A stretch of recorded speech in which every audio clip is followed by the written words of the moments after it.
All right. Hi, everybody. My name is Richard Lesperance. I go by the name of my man, Richard. Welcome to A Better Lifestyle. Today I have Marc Cayle with me. I hope I'm pronouncing your name right. Yes, you are. Yeah, great. Mark has 25 years of experience in the franchise industry. So I think you guys are gonna benefit from that episode. So please, Mark, tell a little bit about yourself, your story, and we'll get started. Wonderful. Thank you for having me. I appreciate it. So, I started in franchising about 30 years ago by launching a franchise with the founder. And that's really how I cut my teeth on franchising. So, as a franchisor, I did everything you can do in a franchise company, including onboarding, training, selling franchises, all of it. So that really helped me understand the ins and outs of it. And also, the founder really wanted to dive into the franchise disclosure document, which was called the Uniform Franchise Offering Circular back then. And we wrote it together instead of hiring an attorney. So that really gave me a real clear understanding of, the items in there and how it would affect the franchisees and the franchisor in that relationship. So that was a real help. And then I met the founder of a company called FranChoice, and I was the second consultant to join FranChoice 24 years ago and have helped hundreds of people find franchises since then and help them do their due diligence and figure out which companies were the best fit for them. And we are also, my wife and I were a multi-unit franchisee for an in-home care franchise for 10 years, grew that, and then flipped that with a great exit as well. So I've sort of been on all three sides of it. What's a multi-unit franchise? So we own three territories. So there's several different models in franchising. A single territory would be, or a single location, you would basically be buying yourself a job where you're running and operating the franchise. And then multi-unit operations are really more than one. So you either have two, three, five, 10, however many you wanted. And then you grow into that by opening each territory on a designated time frame. And so then there's an investor model where you're hiring managers and general managers, which ours turned into be, right? We were running three units, but we had managers in place so we could really work on the business instead of in the business and manage our managers that were running the day to day. So one of the things, the major thing about franchise is the cost of acquirement. So talk to us about that because sometimes it can be pretty expensive and that stops a lot of people from getting into the industry. Sure, there's a huge variance in the investment ranges depending on the concept. So, service-based concepts where there's no brick and mortar or storefront can be much more affordable for people because you don't have the overhead of the real estate. And so there's a couple of different things to keep in mind. The franchise fee, which is really what you have to come up with up front, is the fee that the franchisors charge. And that is really to give you all of the information that they have in order to duplicate their success. So they're basically allowing you to use the name, the operations manuals, all the training, all the ongoing support and everything. So that's really what the franchise fee is for. And that is a big range as well. I've seen franchise fees anywhere from 25,000 to 65,000.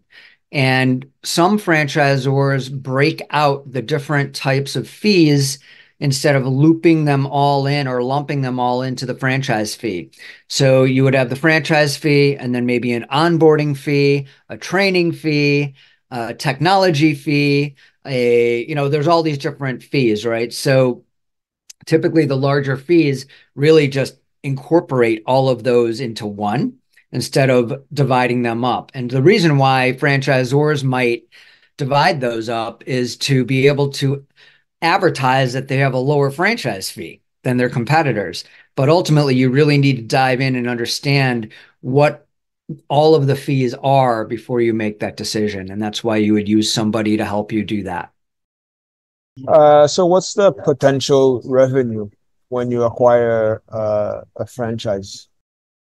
Again, there's huge variances. I mean, stepping back to the investment, I've seen everything from a $75,000 total investment all in to obviously millions of dollars.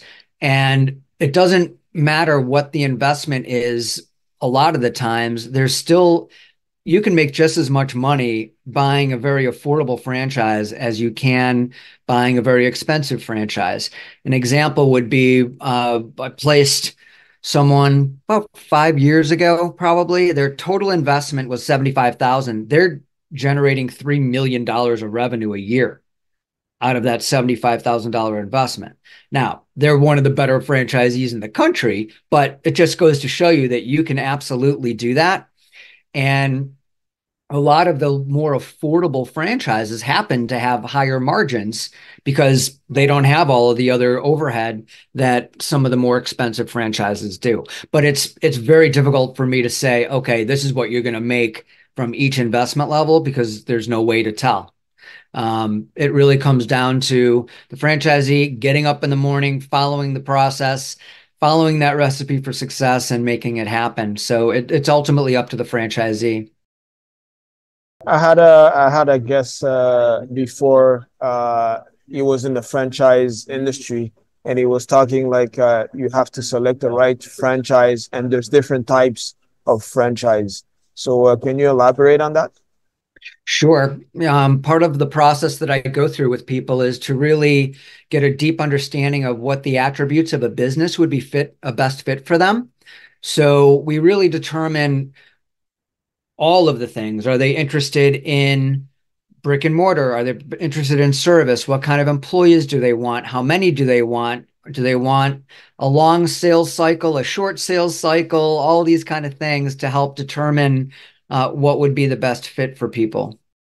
So wouldn't it be, does it looks like similar, like when you talk about buying a franchise and a brick and mortar. What's the difference? So a brick and mortar would really be that the franchise needs a storefront. And so where people would come to you with an established need and they would come into your store and you would have the product that they would want. You'd educate them once they're at the store, but you have that the rent and utilities and all of those things as overhead. Where a service-based concept is you would consider maybe people in a truck that go out and do the business. And so there's a bunch of different examples from anywhere from emergency restoration to painting to house to home improvement to all these different kind of service-based concepts. What should what would be if someone wants to get in the industry? What are the things that they should pay attention to? So again, I really call it know thyself. They really need to understand what they're interested in to begin with in order to make that decision. And they really need to understand that it is a two-way street. The franchisor is looking at them just as hard as they're looking at the franchise because the franchise will basically be marrying them, right? So they need to know what they're interested in to begin with. They need to understand what their investment level should be, what they're comfortable with, cash investment, because you can leverage that money as well. And if there's a larger investment, you can borrow doing, SBA or other means of financing the franchise.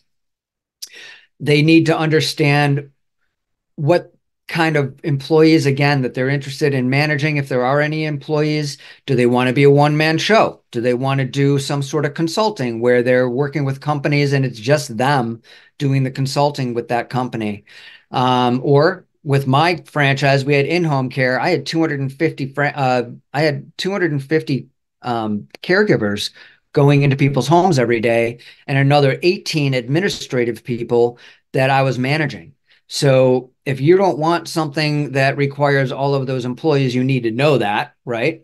So that's also very important. So the attributes of the business really are important to understand that are a good fit. So those are the main things that you need to understand going in.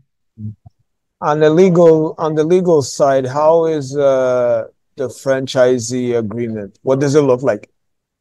So there's two agreements. There's a federal disclosure document, which is mandated by the FTC for any franchisor that is selling franchises in the United States.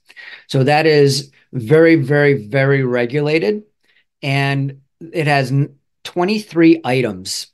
And all of the franchise agreements and franchise disclosure documents are boilerplate. They're all very similar, but obviously have each individual franchise's information in there, but they're all the same. So, item 6 and 7 are the startup costs. Item 19 is the earnings claims. And all of those kind of things are exactly identical for each franchise.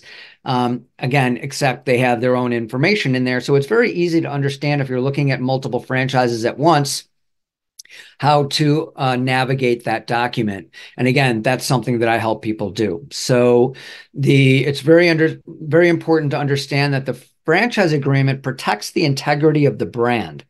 And so it's very important that the franchisor has that in place so that the franchisees have an understanding of, the rules to live by, right? If you're in a franchise, you need to understand that there are definitely things that you need to do on a day-to-day basis that you might not have to do if you have an independent business. But it really allows the franchisor to make sure that if you're opening a chicken restaurant, that you're not making burgers in the back, right? I mean, there's things that need to be the same at each location, and that's on purpose so that the consumer knows what they're getting when they walk in the door. You talked about at the beginning the fee that they have to pay at the beginning for the franchise, but what about the fees too when they're operating the business? Can you talk about that, the fees and the royalties? Sure.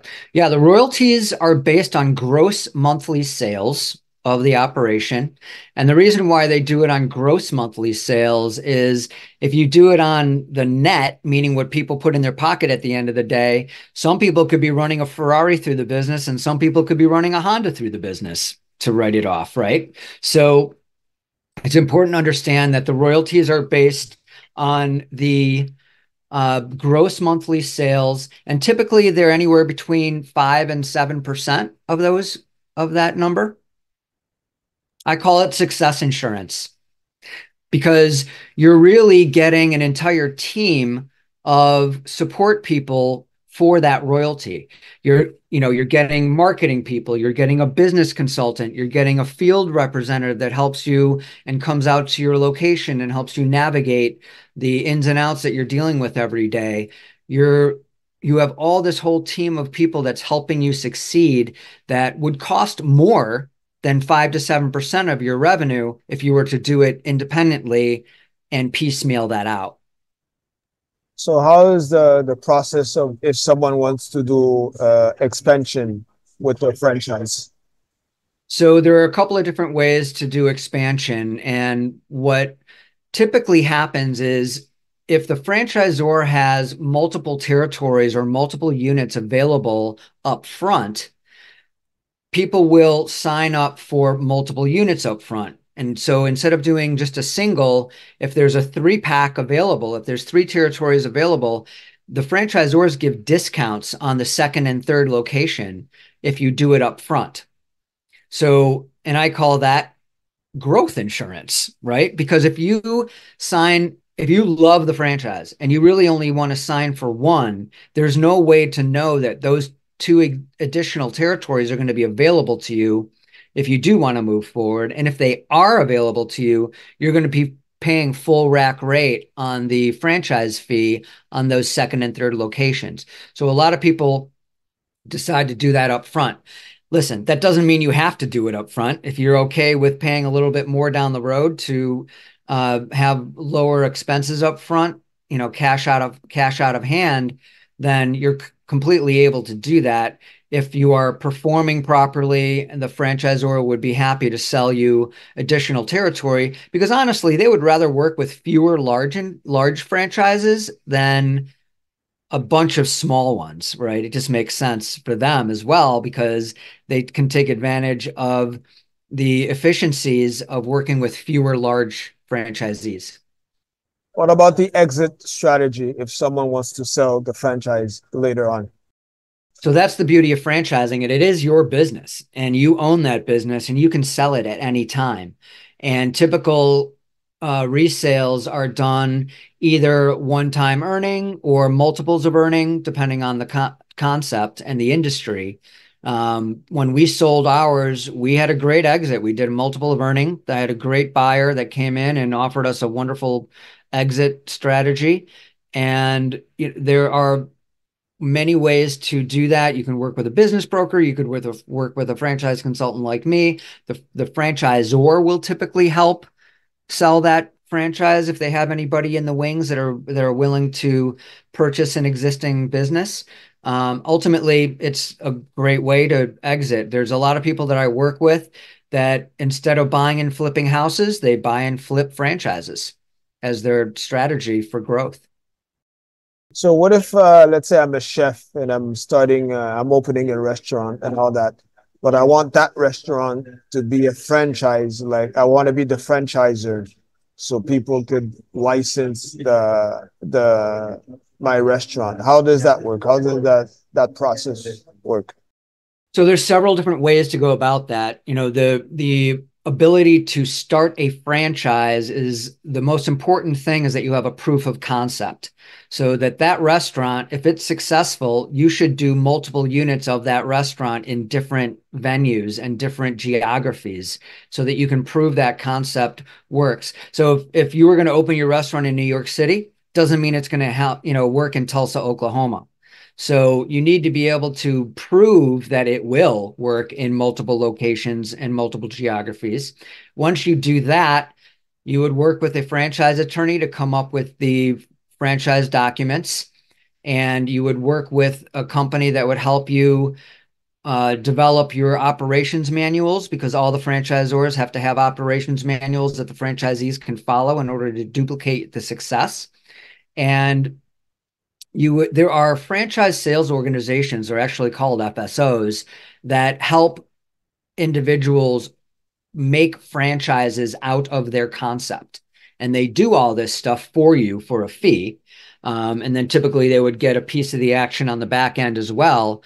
But there are many ways to form a franchise. But the first thing that you need to do is make sure that it works in multiple locations and multiple geographies, to make sure that there's the proof of concept to begin with. Would you say there's a failing rate of franchises when people purchase them? What's the risk involved? Yeah, the industry average is about a 10% failure rate. And if a non-franchised failure rate is more like 90%. So that's why franchising works so well, is that you've got the support along the way. If something wasn't working out, you reach out to the franchisor, or your field support representative would come help you fix and pull the right levers on righting the ship, so to speak. And the failure rates in restaurants are typically higher anyway, just because restaurants are hard. I have 260 concepts that I represent, and we do very few food related concepts just because it's tough. So the failure rate, though, in general in franchising is around 10%. Why would you say people fail when they get into them? They don't follow the system is the biggest reason. The second biggest reason I believe is that it's just really just not the right fit. Just because Richard likes to golf doesn't mean that Richard should open a golf store. It means Richard should find something that generates the revenue and the freedom of his time that Richard can go golfing anytime he wants. Right? That's the way I look at it. So what would you say overall with your experience, your 25 years of experience in the industry? What would you say to what's your overall take, and what have you learned throughout your journey? So what I've learned the most is that there is a franchise for just about everyone. And I think that if you do the proper due diligence the right way, you will absolutely find something that is a good fit for you. Now, I've also learned that there are plenty of people out there that are just not a good fit for franchising. They're too entrepreneurial. They're too independent minded. They don't want to follow a system. They want to just do it on their own. And that's fine. Go do it, right? God love you. It's something that if you want to do something that drives you and and I would help people determine this too, if you're just not a good fit for franchising, that's okay. But I can tell you that there is absolutely a franchise for just about everybody that I work with, and I've helped hundreds of people find the right fit. And a lot of those people would never have pictured themselves as a franchisee to begin with. And the other thing is, someone like me, a franchise consultant, will absolutely positively every single time show that person something that they never would have thought of in a million years on their own because I'm outside the box. I'm not living their life. I'm asking the right questions to dig in to make sure that we're figuring it out. And many of those things that the person just wouldn't have thought of on their own. What about financing? Are there any programs that the government offer? How does that work? Absolutely. So there's SBA, and that is typically how people would do a franchise to finance it. A lot of people finance through their own home equity line of credit if they have a good amount of line of credit on their home. They actually even have programs where you can roll over your 401k if you have a corporation, and you can roll that to start a business with no tax consequences or negative consequences. So there's a bunch of loopholes that you have to deal with to do that, but there are companies that focus just on that. And I would say more than 50% of the deals getting done these days are people rolling over their 401ks because they can then manage their own retirement funds through their business that they're doing. And the returns are typically much higher than if they leave it in the market. Uh, where can people find you on social media or the internet? So the website is frandestiny.com, and they can certainly find us there. And on that site, there are many ways to dive into deeper and more tools to help understand what you need to look out for and what to do there. And we do a full consultation with the people that we work with to understand their needs and wants and desires so that they can wind up with the proper franchise. All right. Thanks, Mark, for being here. It was nice meeting you and talking to you. I hope people learn a lot in this episode.